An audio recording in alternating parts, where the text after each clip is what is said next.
ating pag-upik. Narito kami para magbigay ng bawat impormasyon tungkol sa social media o paano ito gamitin.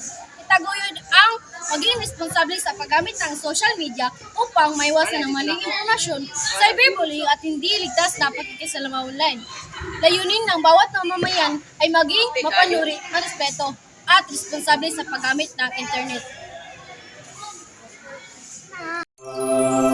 Panahon ng digital na komunikasyon, ang bawat mamamayan ay may tungkulin na maging mapanuri.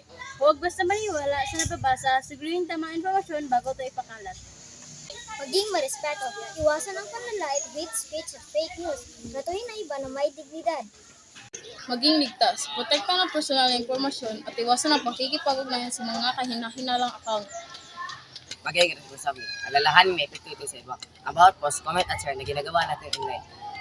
Hinihikayat ang mga netizens na magbahagi ng kanilang kwento kung paano sila naging responsable sa paggamit ng social media.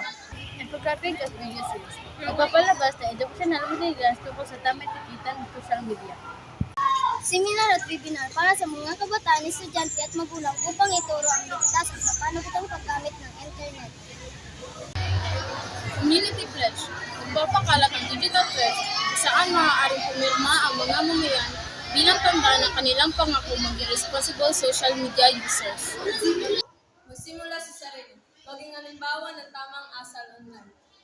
Kayatin ang pamilya at kaibigan na maging responsable sa post, comment at share.